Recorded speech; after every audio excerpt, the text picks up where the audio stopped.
Boa noite, boa noite. Boa noite. Boa noite, meu nobre. Como é que vocês estão aí, meus poetas? Opa, estamos bem, graças a Deus. Já aproveita, já entra aí, se apresenta. O nosso povo não... E, ó, gente, você que está aqui, vamos estourar essa live, vamos, assim, mandar o máximo de convite para o pessoal vir participar dessa live. Hoje é o dia do poeta. Eu estou aqui com mais dois poetas aqui incríveis, que vai poder contar aí um pouco mais da sua história. Falei um pouco com o Ícaro essa semana também, tem uma história linda com a poesia. E eu quero ouvir um pouco mais, meu amigo. Então aproveita aí, gente. Já vamos mandar um aviãozinho ali, ó, para que mais pessoas venham participar e conhecer também esses meus nobres poetas. Vamos lá, gente. Rapaz, meus parabéns para vocês todos que usam da palavra como a ferramenta da sua existência. Obrigado, querido. Eu sou cearense, né? Eu não tenho tanto costume de fazer live, porém, eu conheci esse grande poeta esses dias através do nosso grande Gessélio, né? Coutinho, que também é outro poeta que eu me inspiro, que escreve bons cordéis. Eu moro na cidade de Itauá, Ceará. É um nome indígena, né? Eu já escrevi até poemas que eu posso até buscar alguma declamação aqui. Eu estou montando aqui o equipamento para a gente discutir um pouco. A minha temática é existencialista, né? É um pouco dramática e eu trato muito do sertão, né? Mas antes de mais nada, eu vejo o sertão como mais de um significado. Eu escrevi um livro, Poemas Roceiros, que foi o meu quinto livro, que é Poemas Roceiros Ressignificando os Sertões, nesse plural.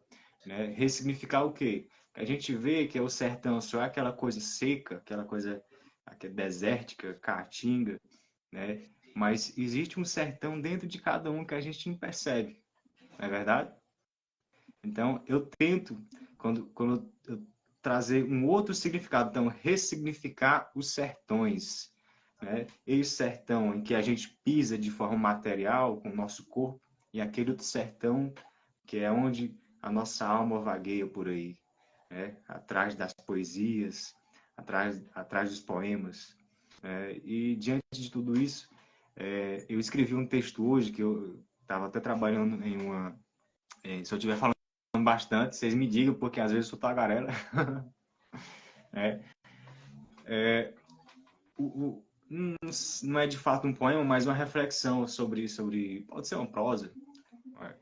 A poesia. O que é a poesia, né? Que a gente tenta sempre dizer, trazer nos nossos poemas, esse conceito lindo e indizível que a gente não consegue, mas a gente é um trabalho contínuo de tentar decifrar esse conceito de poesia, né?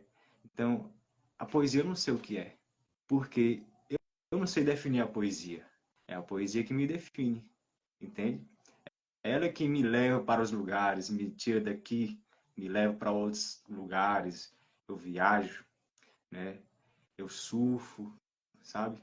Às vezes é uma coisa trágica, triste, melancólica. Às vezes é risonha, simples, entende? Então, essa reflexão... Tem uma frase do Mário Quintana, que é: a poesia não se entrega a quem a define. Então, eu deixo a poesia me definir.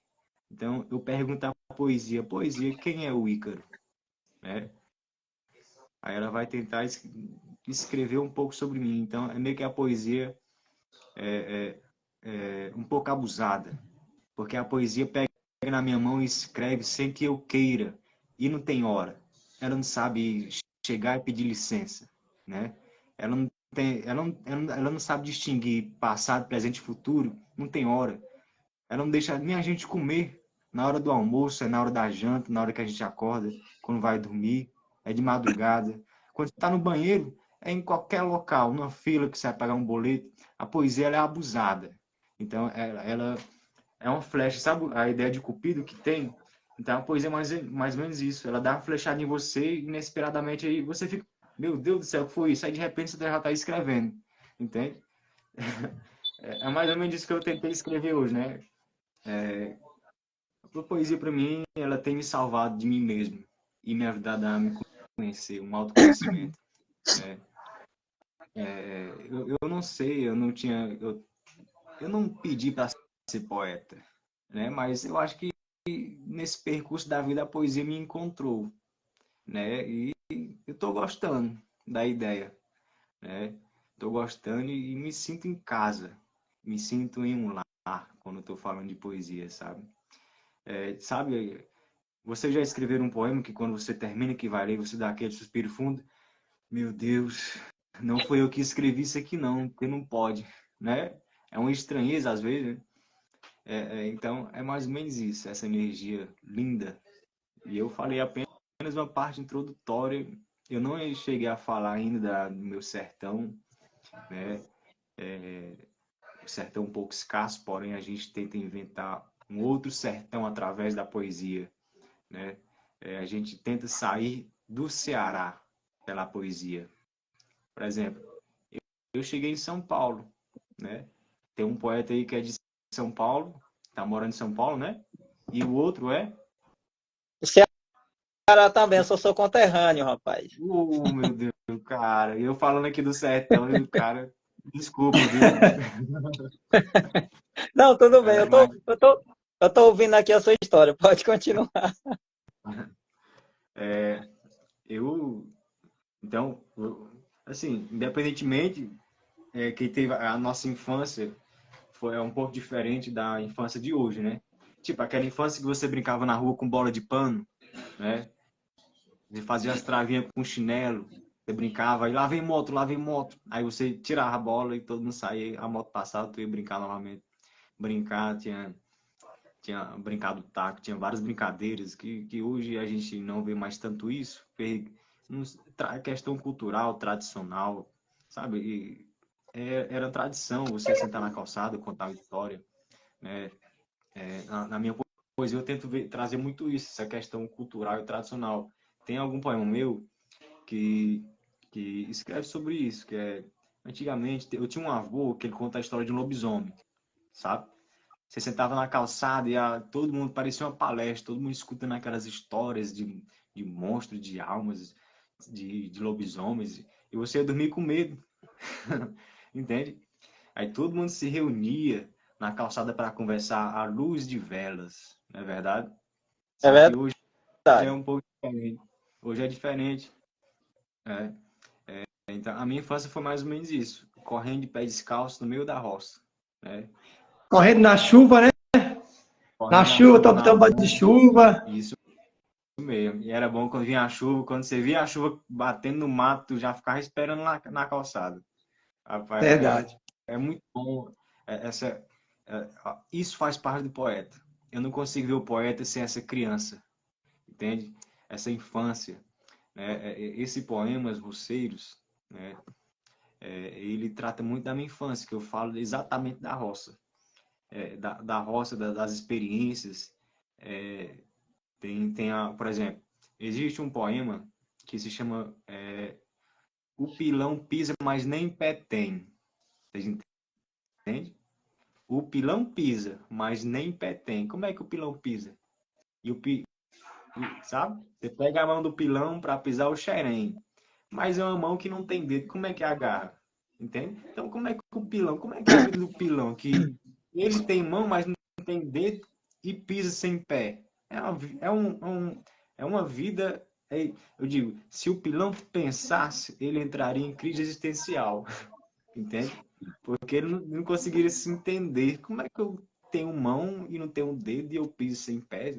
Que coisa mais doida é essa? Entende? Então, é um dos poemas, né? Tem outro poema que é Mi e Mió, né? Tipo, Mi e Mió, que seria o quê? Milho e melhor, né? É o costume. Eu tento trazer nesse livro essa, essa, esse linguajar bem roceiro, bem rústico mesmo, né? Até que eu tô falando também isso também, porque isso faz parte da minha raiz, é uma coisa que eu jamais quero abrir mão, né?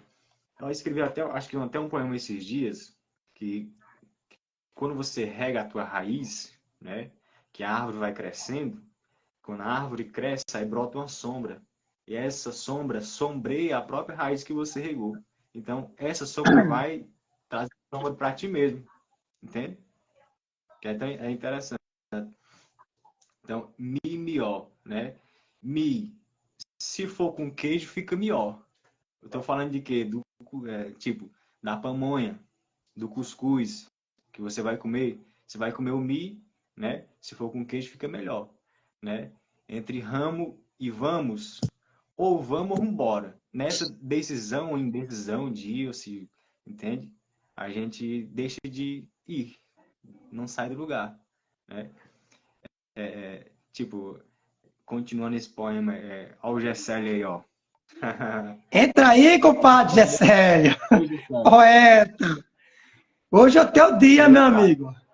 Entra aí e aumente nossa alegria, uai. Vamos aguardar, vou contar um cordel. O Gessélio tem bons cordéis. O Gessélio é um cordelista de fato. Eu escrevo mais a poesia mais livre. Esse livro, esse Poemas Roceiros, que é o que eu cito mais porque, né? Tem outros livros que eu posso citar aqui a minha trajetória de escrita, que não é fácil também, vocês sabem perfeitamente, né? Que a gente tem essa dificuldade, não o fato de escrever, mas às vezes de publicar e ter um certo reconhecimento por isso, né? Isso não sei se vocês se sentem assim também, ou eu tô mentindo. Verdade. Ô Ícaro, só aproveitando aí, você falou que também é um poeta novo, né? Eu estava conversando com o nosso amigo aqui também. Nós também somos novos também dentro da poesia. Não somos aí, tipo, 3 anos para cá. Né? Eu, basicamente, comecei a pegar firme com a poesia há 1 ano. Há 1 ano e pouco mesmo. Então, assim, nós somos novos e sabe que cada um de nós temos uma missão. Isso aí não podemos negar. Não podemos negar. Você trouxe algo muito lindo, muito, muito interessante nessa questão do sertão. Eu também venho da região, também ali do sertão da Bahia. Vivi essa experiência que você viveu. Eu vi ter acesso a computador, para você ter uma ideia, no ano 2000. No ano 2000, meu primeiro, olha lá, o Gessílio começou em 2017, também novo. Tá entendendo? Meu primeiro computador celular, meu amigo, 2005, 2000. Então, assim, eu cresci numa... Inclusive, até eu resumi um pouco minha história numa poesia. Diz assim, ó, posso? Só para vocês conhecerem um pouco mais o poeta. Diz assim, ó. O meu nome é Evaldo, sou do Alto do Capim. Ô terra boa danada, corta aqui para mim. Do estado da Bahia. Quixabeira é o seu nome. Tenho tanto orgulho dela. Tem gente que passa fome. Fome e sede de justiça. De um povo trabalhador. Jamais perdeu a esperança em Deus Pai, nosso Senhor. Sei que um dia um bom homem vai olhar para todos nós, sendo usado por Deus, desatando a todos nós. Somos todos familiares. E o que foi que aconteceu? Não sabemos partilhar. Toma aqui o que é teu. Uma coisa eu sei que um dia tudo isso vai mudar, onde todos estaremos junto à mesa a celebrar. Nada acontece à toa.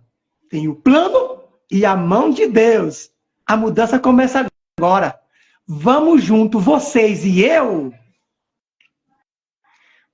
Interessante. E com essa, eu resumo, né, um pouco da minha história. Quem é o Evaldo, de onde o Evaldo veio, a região que eu nasci. Mas o que me chama a atenção nesse verso, queridos, 99% da minha comunidade são parentes.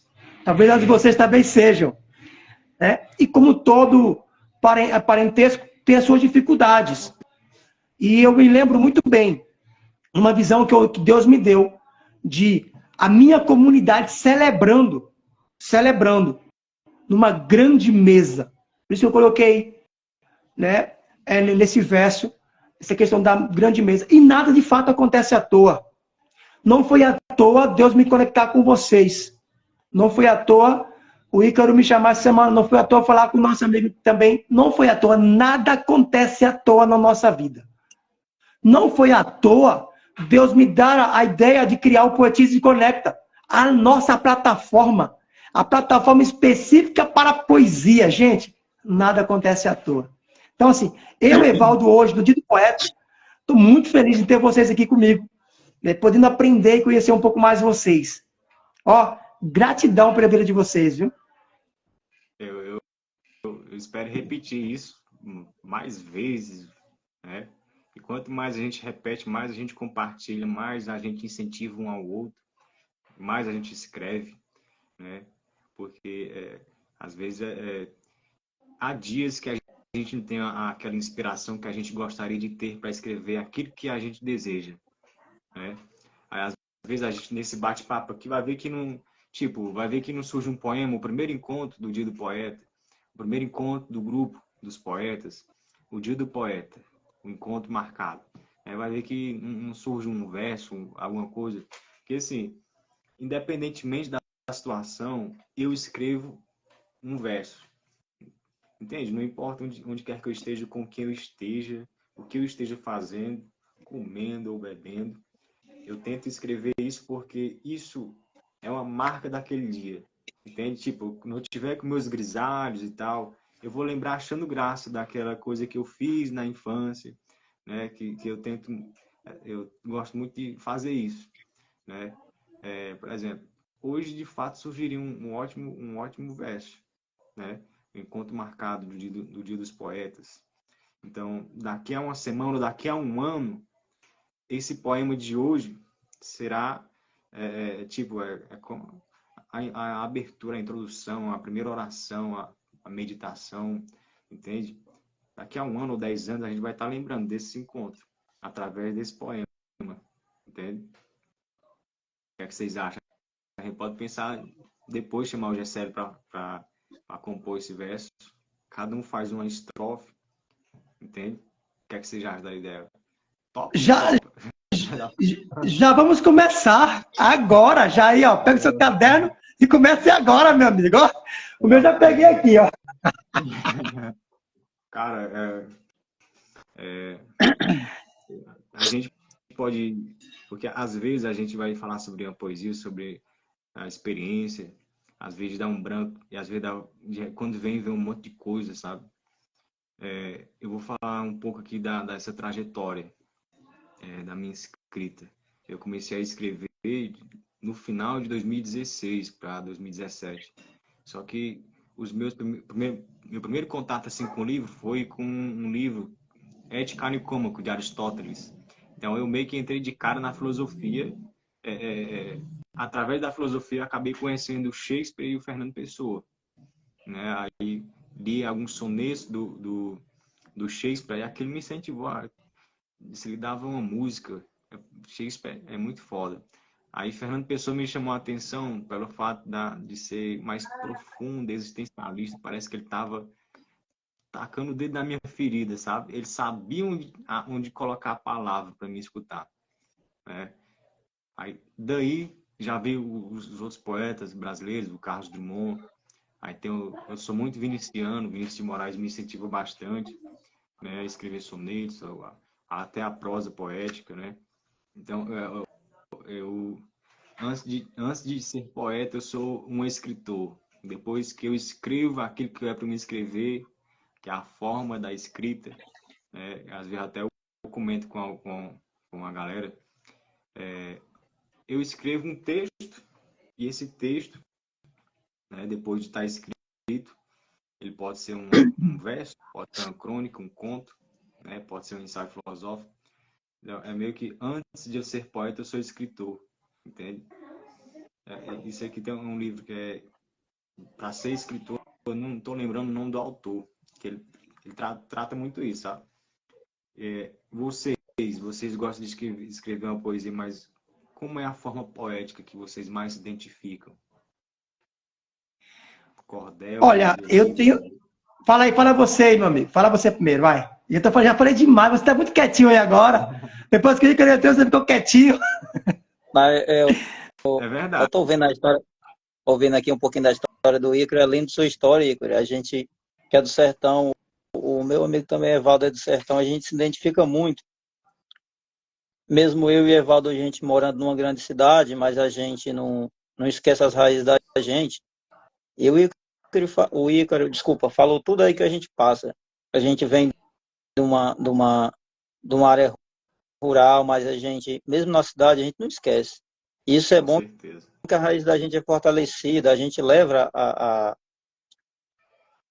essa cultura onde a gente vai, isso é bom, a gente não esquece os valores da vida está morrendo, o cara vem ali bem do sertão e esquece tudo. E assim, eu não admito a gente que vem da roça, que traz essa cultura, o homem de mão calejada, eu acho que a gente tem que contar a nossa história para que seja glorificada e ver o tanto que a gente lutou para chegar onde chegou. Com certeza. E eu fico muito lisonjeado com a história de vocês e que a história de vocês também faz parte de um pouquinho da minha. Eu venho do interior muito, eu não vou dizer que desculpa, não passei fome, mas muito sofrido. Que eu cheguei nessa capital, tive que estudar e baixei uma faculdade, me formei e escrevi, graduei, já estou pós-graduando. Isso tudo é mérito para a gente dizer que a gente pode tudo. Com certeza, velho. E eu fico muito feliz com a história de vocês. E pensando nisso, eu fiz um cordel, é igual o Ícaro falou, tem vezes que as ideias vêm, a gente tem que escrever mesmo. Com Eu não certeza. escrevo poesia igual você, Ícaro, eu não tenho esse dom da poesia bem maior, mas eu escrevo cordéis pequenos que dá certo também. E sobre as nossas origens, você está falando aí sobre muitas nossas origens, eu e você, Evaldo, e eu escrevi um sobre as origens que diz mais ou menos assim. Eu disse: quem nega suas origens e o lugar onde nasceu, tenta passar uma borracha em tudo que já viveu, me desculpe, meu amigo, é mesmo que ter cuspido no prato que tu comeu. É desse jeito, se negar, compadre, se negar, Verdade. tá esquecendo de tudo. É, Abraço, Olha, José, Deus abençoe, irmão. Gessélio, anote aí, até depois dessa live, vamos criar um grupo já para nós começar aí a trabalhar essa questão da poesia. O ano que vem, com certeza, nós já estaremos mais fortalecidos na nossa plataforma. Só um detalhe aqui, antes de eu falar o que eu ia falar agora, uma coisa que eu quero na plataforma, até falei para o sócio lá, né? Que o poeta consiga monetizar. Como assim? Estava comentando com o Ícaro, foi, Ícaro? De que, por exemplo, você vai colocar uma poesia lá, igual essa, por exemplo. Aí, imagina, eu gostei tanto dessa poesia, ela mexeu comigo, e como forma de gratidão, eu quero fazer uma doação para você por conta dessa poesia. Então, o que eu mais quero, né, como diferencial já no lançamento é já colocar esse detalhe, onde a pessoa, o poeta, pode receber uma doação voluntária de qualquer valor por conta daquela poesia como forma de gratidão. É o que eu vejo falta, como falta nas outras plataformas que nós estamos. Onde, por exemplo, quantas e quantas pessoas foram tocadas pela nossa poesia, pelo nosso verso, e gostaria de agradecer de uma maneira até mesmo simbólica, financeiramente. E não tem como. Né? Então, lá na plataforma nossa, uma das coisas que eu prezo, que vai estar lá, é isso. Onde você poder receber como doação uma forma de gratidão, né? Pela tua poesia, pelo teu verso, ter tocado, ter transformado a vida de alguém. É algo bem interessante em relação a isso. E você falava da raiz, né? Da raiz. Raimundo, eu, Evaldo Poeta, eu não esqueço em nenhum momento de onde eu vim. E pelo contrário, o que eu puder fazer para ajudar a minha comunidade, para mostrar para ela que se eu conseguir chegar em algum lugar, ou sendo alguém, qualquer um que queira, pode também. Qualquer um que queira. Tem um versículo bíblico que diz assim, né? Tudo é possível àquele que crê. E eu acrescento, que faz por onde, né? Então, tipo, não somente crer, mas fazer por onde. E então, assim, nós vivemos umas experiências, inclusive até tem um verso que eu fiz que diz assim: eu nasci numa família que não tinha condição. Às vezes não tinha dinheiro nem para comprar um pão. Mas isso está no passado, pois agora eu já mudei. Minha mente milionária, essa sim eu destravei. Então, sem perder a raiz de onde eu vim, né? Mas, de fato, a gente precisa ir mudando aos poucos nossa mentalidade, nossa forma de ver as coisas da vida. Então, hoje eu vivo em uma cidade grande, mas eu não deixo e não esqueço, não tem como esquecer de onde eu vim. Tanto que eu coloquei no poema principal meu, né? De onde que eu vim, que é a minha comunidade quilombola de Alto do Capim, que amo de paixão, né? Tenho, inclusive, até com meu irmão desenvolvendo um trabalho lá para fazer dela. Nós criamos, por exemplo, um modelo de podcast, onde nós chamamos A Voz do Quilombo. Talvez seja o primeiro podcast da comunidade quilombola no Brasil. Você tem uma ideia?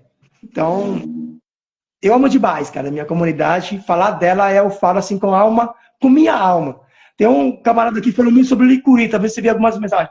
Licuri é um coquinho que você talvez conheça, que tem muito na minha comunidade. E foi um dos produtos que me fez fazer algo diferente para ajudar a minha comunidade. Então, boa noite, poetas. Poesia na veia, edilsonvianalivre.com. Esse aí também, com certeza, é músico de primeira, né? Tá com o violão na mão ali, ó. Violão. Esse aí é cancioneiro. Era. Poeta, aproveita. Vamos aproveitar. Entrar mais uma poesia aí de vocês. O Ícaro falou algo interessante. Vamos continuar. Eu quero continuar fazendo esses momentos com vocês, né? Eu quero poder, assim, marcar um dia para nós fazer um dia de poesia, como se fosse um luau mesmo. Sabe? Um luau, cada um recitando várias poesias e pode ser assim, sei lá, um entra, outro sai, assim vai. Esse cordel curto é para vocês, leiam. Vamos voltar aqui o cordel do nosso amigo Gessílio, vamos lá? Foi uma ordem, Gessílio. Deixa eu ver. Neste dia do poeta, faço conta de rimar. Para todo canto que eu olho, eu posso homenagear. Quem escreve com amor, pois todos têm seu valor. Quão bom é poetizar. Aê! É um presente de aniversário, né? Obrigado, viu, Gessílio? Gente, eu tenho dois agradecimentos, porque o primeiro foi por ter conhecido o grande poeta aí. E esse aqui é um outro presente. E agora estou conhecendo outro poeta também da nossa região aqui, cearense. Então, vários agradecimentos aqui, se eu for contar, na verdade, né? Mandar um forte abraço também para o Gessílio.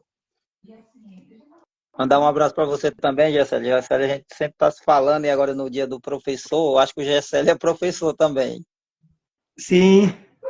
Eu escrevi um cordel e dediquei a ele. Forte abraço, Gessílio. Você faz um lindo trabalho. O pessoal da educação são um pessoal que são tão desvalorizados, mas que formam tantos cidadãos. Forte abraço, Gessílio. E agradecer também os meninos aqui. Antes de você chegar, Ícaro, eu estava passando aqui pela rede social, eu estava vindo de outra plataforma que eu estava fazendo um trabalho meu. E aí eu vi que ele estava em live, eu cliquei, ele já foi me chamando e nada combinado. E olha onde nós estamos aqui. Olha, é aquilo que eu falei para vocês lá na poesia, nada acontece à toa. Foi necessário, no dia do poeta, a gente poder fazer essa live. Eu também não estava planejado, e por acaso também eu nem lembrava que hoje era dia do poeta, e me mandaram uma mensagem dando os parabéns para mim à tarde. E eu falei assim, eu preciso fazer um vídeo hoje. Chamei o Ícaro, vamos para a live. Evaldo, pode ser 8h30? Eu falei, pode ser 8h30. Entendeu? E às vezes sou assim também, de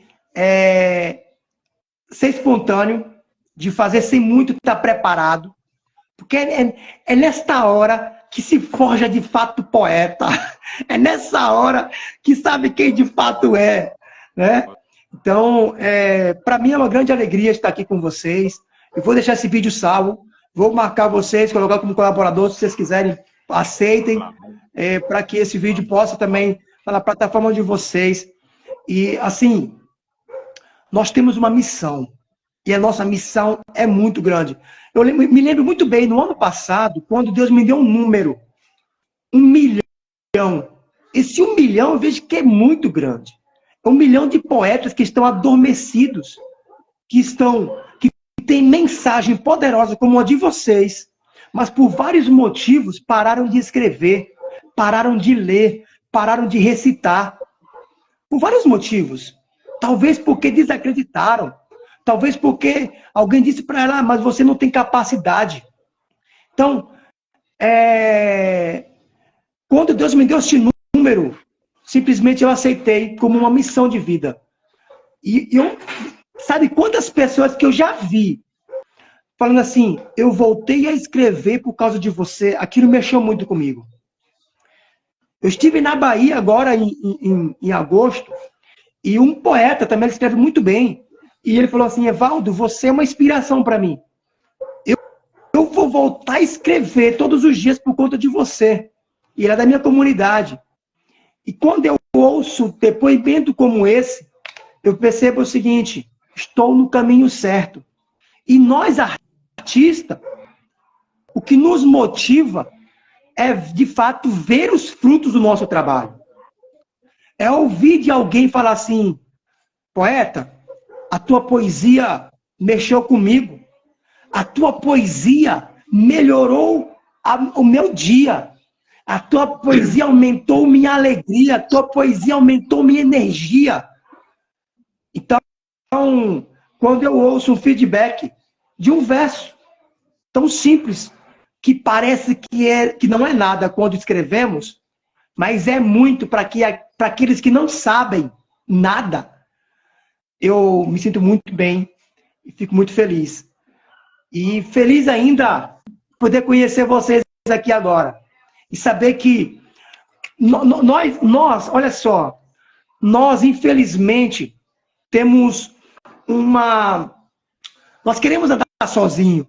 Nós precisamos, a partir de hoje, no Dia do Poeta, entender que ninguém faz nada sozinho. Que cada poeta tem um estilo próprio de escrever. Então não tem por que cair na besteira de se comparar ao outro. O Raimundo vai sempre ter uma forma única dele fazer poesia. O Ícaro, a mesma coisa. O nosso amigo Gessílio, a mesma coisa. O Braulio, entre outros, Cassiano, entre outros poetas. Cada um tem o seu jeito de escrever poesia e ele é único. Então não faz sentido eu querer me comparar, achar que o outro é melhor do que eu. Não, pelo contrário. Eu, no jeito que eu faço melhor a poesia, eu sou melhor do que o outro que não faz. E não faz sentido eu querer achar que eu sou melhor do que o outro. Eu não sou melhor poeta do que ninguém. Mas da forma poética que eu faço, eu sou o melhor. O Ícaro é o melhor na forma poética que ele faz. O Raimundo, o Gessílio, o Braulio e entre outros. E aí nós temos que entender o seguinte. Precisamos unir. Você imagina quantos estilos poéticos incrível, transformador que estará na nossa plataforma, onde ninguém é melhor do que ninguém. Imagina só, que poder nós estaríamos nas mãos, que poder incrível. Alguém como o Ícaro, que passou por uma depressão, que passou, muitas pessoas que estão passando por uma ansiedade, que ao escrever uma poesia, ou ler uma poesia de pessoas como vocês, que serão curados, serão transformados. Gente, isso eu vejo algo assim divino. Não é qualquer coisa. Eu até brinco, falo que vai ser uma academia de cura emocional, onde eu terei vários estilos poéticos que eu vou poder consumir. E cada um vai entrar em mim de maneira diferente. Vai transformar a minha vida de maneira diferente. Amigos, vocês não imaginam o poder que está na mão de vocês. Onde todas as vezes que nós recitamos, escrevemos ou lemos uma poesia, nosso córtex pré-frontal é ativado. Toda vez. O nosso sistema límbico é ativado. Toda vez. Rapaz, quando eu descobri isso, eu fiquei impressionado. Eu falei assim, não faz sentido ficar mais calado.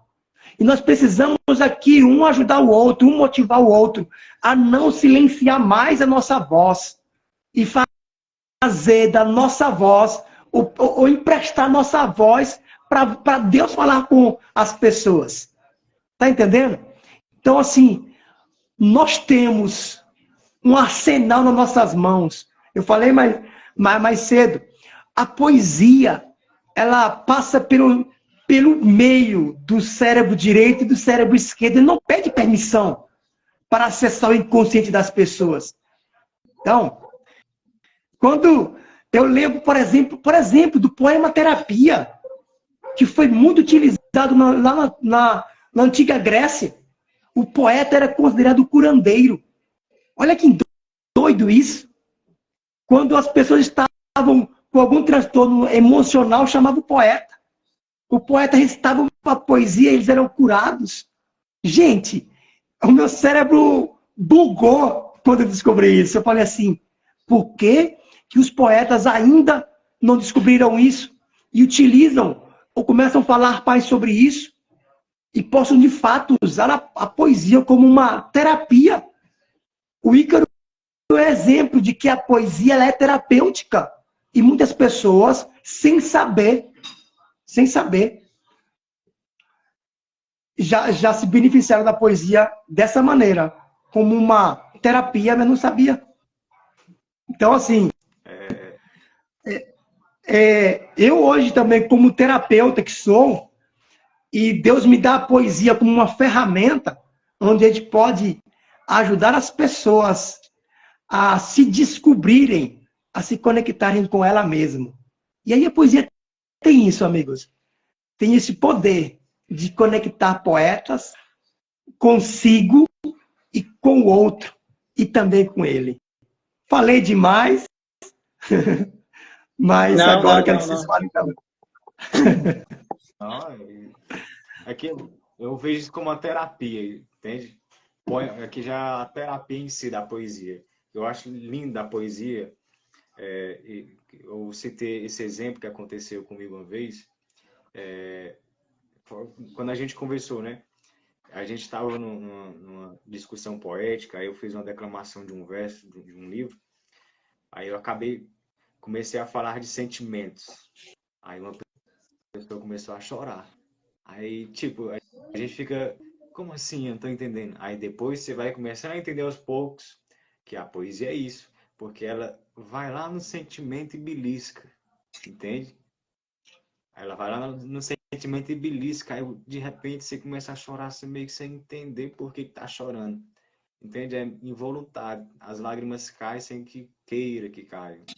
Então, trabalhar uma poesia tem esse sinônimo de trabalhar muito com sentimento, né? Então, de fato, é uma obra-prima assim, para você trabalhar, fazer a terapia em si. Por exemplo, eu mesmo vejo a escrita para mim como uma terapia. Se eu, não é só esse fato de eu publicar um livro, sabe? Mas essa questão de eu melhorar cada palavra que eu escrevo. Não melhorar a minha escrita, mas melhorar a minha saúde, entende?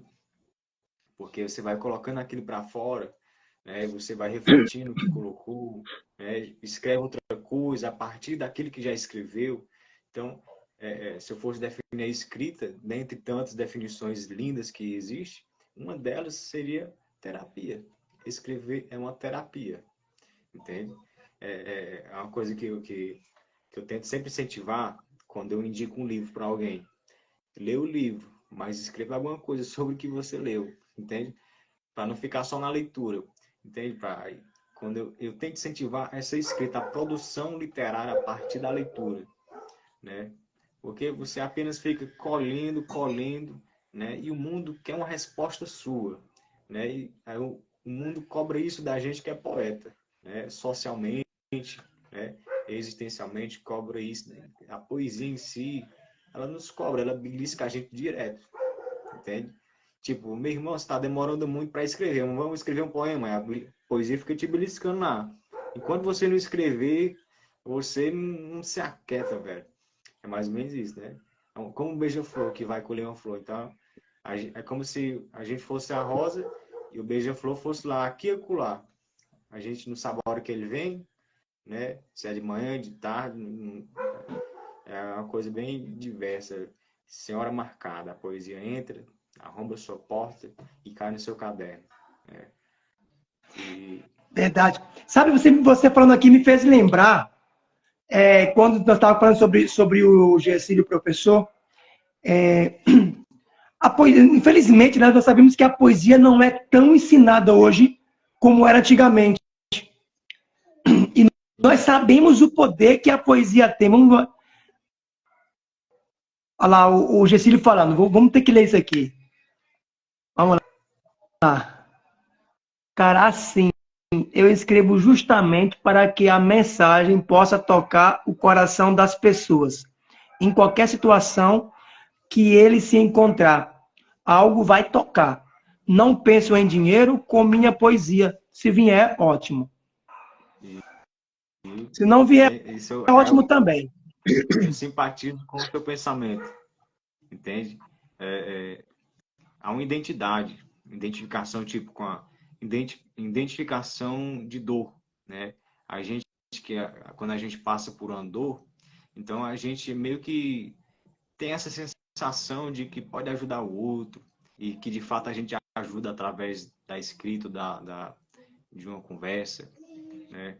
E isso é muito bom. E, sabe, a frase que eu carrego comigo, que eu já até compartilhei, é que eu não quero aprender aquilo que eu não posso compartilhar, entende?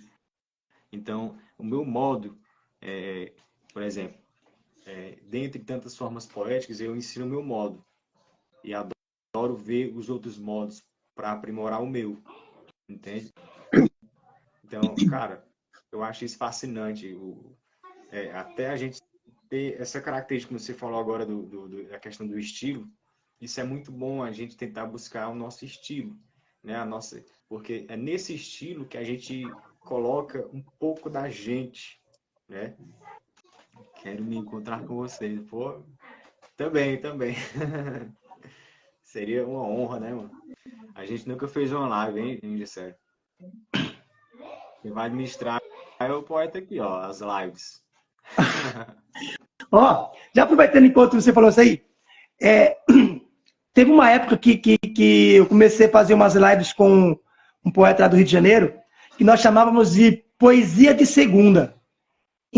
Sim. Inclusive, eu quero trazer essa proposta depois para dentro do Poetize, onde nós poderemos fazer como fosse um programa, poesia de segunda, sabe, com conotação dupla, mas que a gente pudesse de fato ali fazer uma batalha de poesia. Não que seja para ver quem é o melhor, ou qual é a melhor poesia, mas que, assim, de fato, a gente possa mostrar o nosso trabalho. Interessante, tem pessoas que hoje vê o poeta como algo longe. Eu lembrei, uma vez eu estava no Uber, eu falei que eu era poeta, o cara falou assim, poeta no meu Uber? Que alegria, que honra! Parece que era algo assim, de outro mundo. Cara, há uma estranheza, sabe? Tipo, Ícaro, escritor? Cara, eu tô levando um escritor no meu carro, poxa vida, entende? Tem gente que a gente não deve baixar a bola da pessoa. Poxa, eu sou escritor, mas eu sou humano. Eu posso ensinar alguma coisa, quer aprender, entende? É mais ou menos isso. É que nem o Quintana, que nem a maioria dos meus versos eu tento trazer do cotidiano. Isso eu peguei com o Quintana. Né? Não escrever que nem ele escreveu, que é impossível, mas escrever a meu modo, a minha experiência, meu dia a dia, as minhas reflexões de forma poética, né? Do dia a dia. Tipo, passei esta noite, saí pela rua, enquanto lá em cima eu observava a lua, as crianças brincavam e dançavam na rua, brincavam de bola. Sabe uma coisa tão assim, cotidiana, uma coisa social, sabe? Uma coisa simples que nem você está falando. Não é uma coisa do outro mundo que você tem que inventar palavras que não existem, tá? Sabe? São as palavras que estão aqui, tipo, rama colar, rama ali, é assim, sabe? A gente não deve ter esse conceito de que a poesia é tão distante da gente. É claro que tem gente que escreve melhor, não o fato de tanto escrever melhor, mas ter a capacidade de escrever, entende? Que nem, eu costumo, dizem que eu tenho o dom de escrever poesia. Não sei, eu apenas, quando ela vem, eu escrevo e sou muito grato por isso, sabe? E, cara, eu me vejo assim, quando eu vou escrever uma poesia, um menino correndo no terreiro, brincando de bola, correndo no meio da roça, sabe? Colhendo feijão maduro para fazer o feijão tropeiro, sabe? Indo pescar, sabe? Pescar tucunaré. Essas coisas simples da roça, da cidade, por exemplo. Ó, tem o meu segundo livro, que se chama Primeiros Versos, né? O subtítulo é o seguinte: enquanto eu ia, a poesia vinha. Por quê isso? Porque eu vou sentado na janela. E para mim, não existe. A janela, para mim, é como se fosse um santuário poético e filosófico, cara. Porque ali surge cada pensamento que a gente, poxa vida, porque eu não me sentei mais vezes na janela de um ônibus, né? Porque eu já escrevi muitos poemas olhando a vida passar numa janela de um ônibus, na minha experiência de quando eu morava em São Paulo, né? Então, esses primeiros versos, ele tem essa ligação, porque alguns poemas eu escrevi quando estava em São Paulo, que nem o Raimundo falou, né? A gente escreve aí de São Paulo tentando matar a saudade do sertão, né? Aí eu me sentava na mesa, aí eu fazia aquela questão poética, tipo, tomava uma taça de vinho, aí colocava tipo Luiz Gonzaga, aí escrevia um poema falando do sertão, sabe?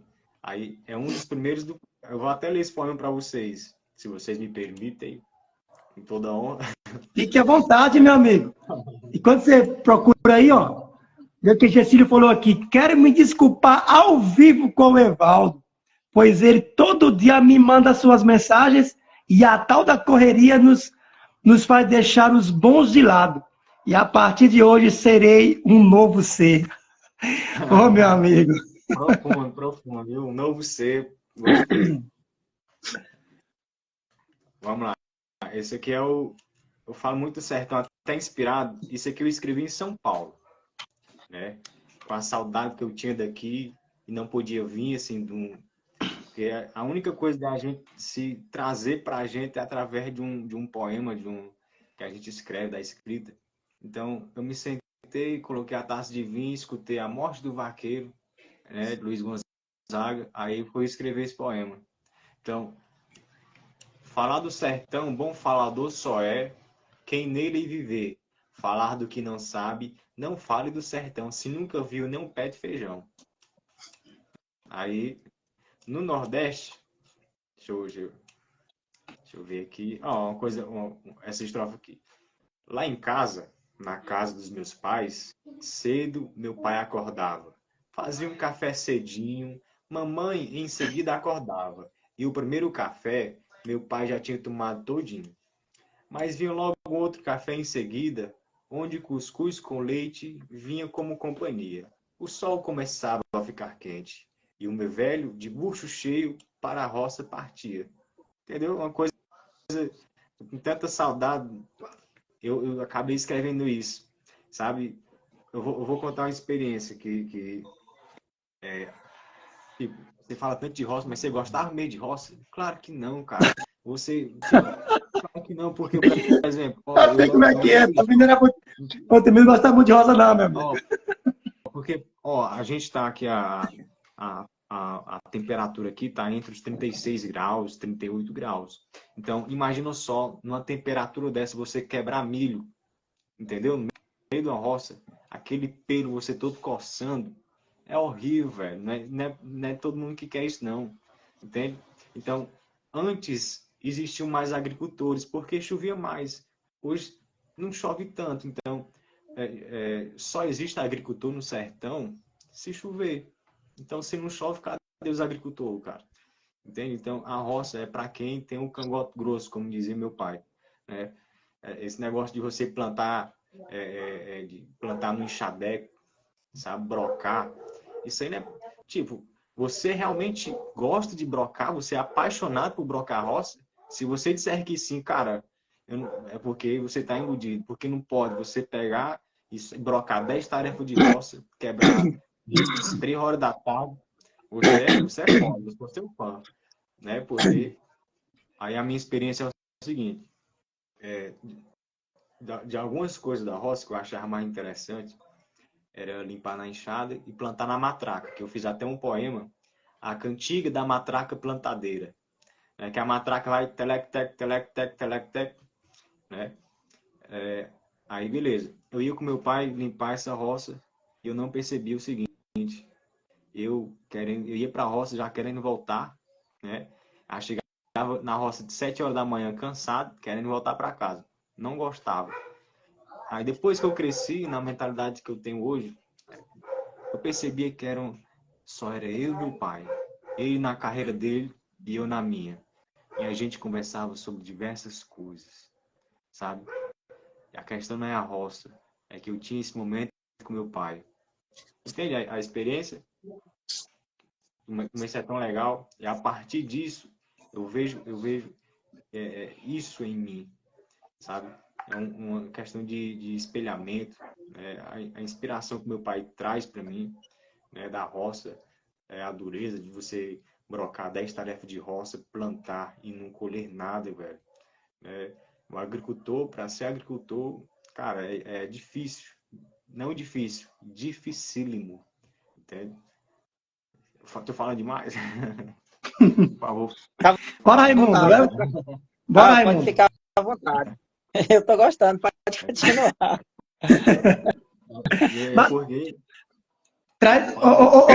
Ícaro, uma coisa que eu estava comentando com o Raimundo, que assim, você falou, nós estávamos falando de cada um ter uma essência. Eu não tenho muita referência na poesia, tá? Sim. As minhas poesias mesmo têm sido do alto. Isso que as coisas que eu tenho feito tem sido de fato divina, porque assim, eu não estudei poesia, não estudei poetas, não acompanhava poetas. Eu acho lindo quando vejo um poeta falar assim, eu me inspirei em tal pessoa desde tanto tempo. Por isso que eu faço desse jeito. E eu me vejo assim, que eu não tenho isso, eu não sigo um poeta, não acompanho um poeta há muito tempo, mas a poesia, ela me escolheu, como você me falou. A poesia me escolheu. Deus me escolheu através da poesia para fazer algo que eu estou fazendo hoje. Então, eu recebi um livro em branco para escrever a história da minha vida para um dia alguém ler. Então, a poesia tem sido isso. Muito natural. Nada forçado. Nada forçado. Então, uma das coisas que eu crio a poesia, por exemplo, num culto dentro da igreja, no grupo de oração, numa celebração. Aí, Deus me dá aquela mensagem e eu crio a poesia. Sim. Tem sido assim. Bem natural comigo. Então, assim, por isso que eu falei, né? Que cada um tem um jeito de escrever poesia e é besteira querer se comparar ao outro. É besteira. Porque Deus, Ele nos fez único. Nos fez único. E cada um, na sua individualidade, mas na sua essência divina como poeta, transmite muito bem a sua mensagem. Aquilo que Deus quer transmitir. Então, é besteira, sabe? Um poeta parar de escrever porque acha que a poesia dele é diferente da outra. E de fato vai ser. Porque não escreve igual o Braulio, recita igual o Braulio. Vamos dizer, o Braulio é hoje uma referência hoje, né, que Deus tem levantado também da poesia contemporânea, mas também com o berço ali em Patativa e entre outros, né? Como inspiração dele. Mas tem pessoas que pararam de escrever porque acha que não escreve igual o outro. Gente, você que tá vendo esse vídeo agora, continue escrevendo porque você é único. É através da tua mensagem que as pessoas serão transformadas. Outro dia eu falava que é o seguinte, o número de pessoas, desses 8 bilhões de pessoas no mundo, Deus reservou um número para que nós pudéssemos cuidar. Para que ouvisse, né? Não sei falar direito, mas que ouvisse a nossa voz e essa nossa fala vai de fato mudar a vida dela. Então, existe um número escolhido de pessoas que só você, só eu, irá mudar a vida dela, ou melhor, elas mudarão a vida a partir do momento que ouve a nossa fala, a nossa voz, a nossa poesia, a nossa mensagem. Entendeu? Somente nós, pois seremos usados de alguma maneira por Deus para tocar essas pessoas. Então, fique tranquilo. Só faça, escreva, permita ser usado e ousado, mas não se cale mais. Não se cale mais. Eu me sinto assim, sabe, gente? Desculpa falar, mas eu me sinto assim, de que eu não posso mais parar, porque existe um grupo de pessoas que estão sedentos para ouvir a mensagem através da minha voz. E existe um grupo de pessoas sedentos para ouvir a mensagem através da tua voz. Então, não cale mais. Vamos ali um ajudar o outro. Vamos ajudar o outro, mas não nos calemos mais. Paremos de andar sozinho, tá? Paremos de andar sozinho. Vamos um ajudar o outro. Você falando, eu vou mostrar aqui um outro modo de ver um personagem que eu acho muito interessante, bíblico, que se chama Jó. Né? O sujeito que perdeu tudo, mas nunca perdeu a esperança, não perdeu a fé. Então, é mais ou menos isso, cara. Escrever poesia, às vezes a gente não tem incentivo, não tem inspiração, não tem absolutamente nada. Mas a gente tem a esperança de que pode mudar alguém, melhorar a estima de alguém através de um verso, né? Porém, existe uma frase que isso eu aprendi com a experiência que eu tive em São Paulo, que a gente sempre escuta aquela palavra de que quem tem boca vai a Roma, não é verdade?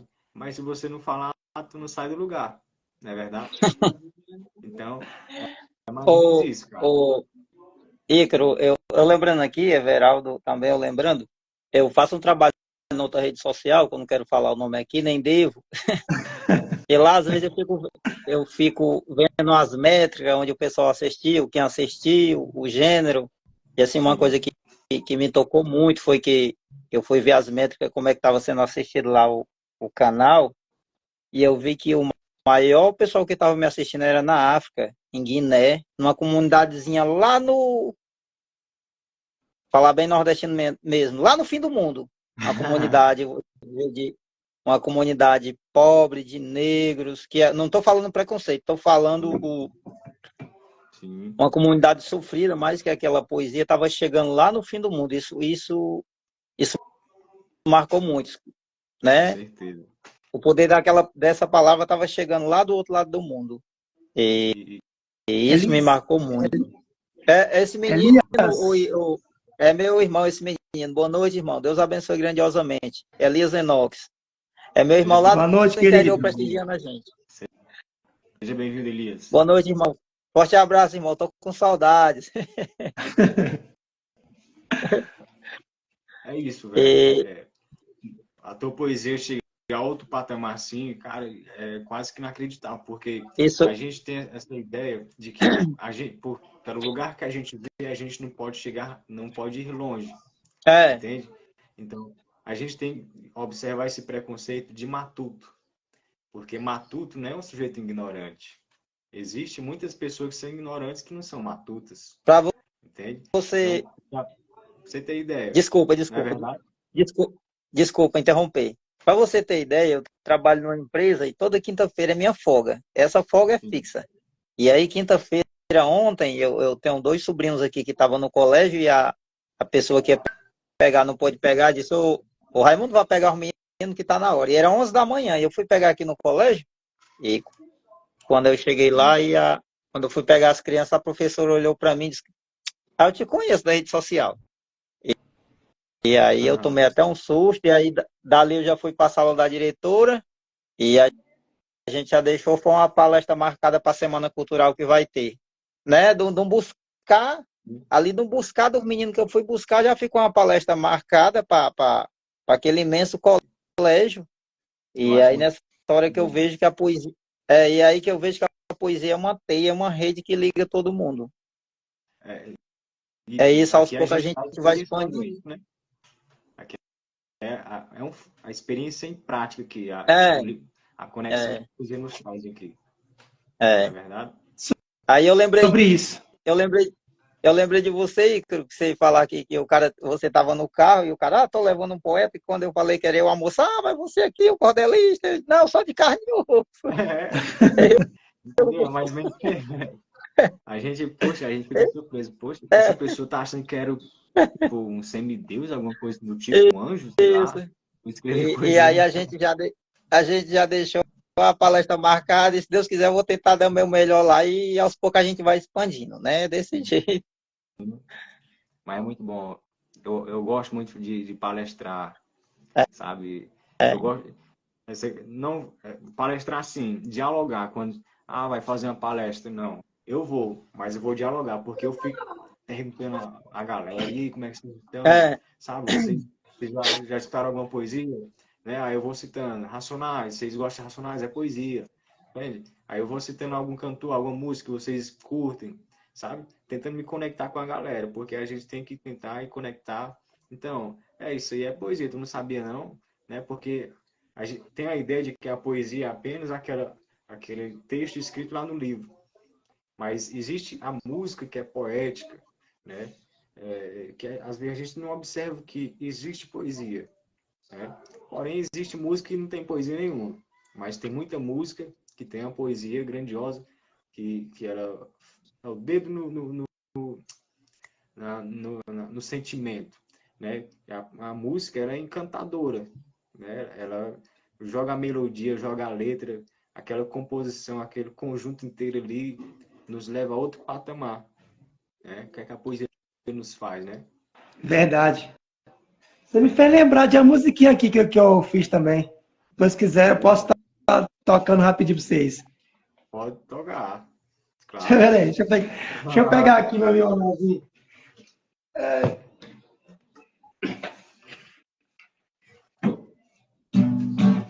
Deixa assim, ó. Tudo está relacionado, como você aprendeu. Foram coisas colocadas e você não percebeu. Tua mente está travando, impedindo de crescer. Veja a realidade que está perto de você. Tudo está relacionado, como você aprendeu. Foram coisas colocadas e você não percebeu. Tua mente está travando, impedindo de crescer. Veja a realidade que está perto de você. Uma crítica muito boa, né? É uma crítica muito boa. Eu vou citar aqui, eu gosto muito de citar livro. Tipo, se eu ler o livro, eu cito, velho. Eu não guardo para mim, não. Eu vou citando aqui, depois eu só dou as recomendações, procuro lá em tal local, lá no site tal. Por exemplo, existe um livro da Marilena Chauí, que ela fala muito sobre essa questão de libertação, né? Que quando você é pequeno, você vai acreditando em tudo que é imposto, né? Aí quando você vai crescendo, tu vai se libertando. Você já ouviu falar no mito da caverna de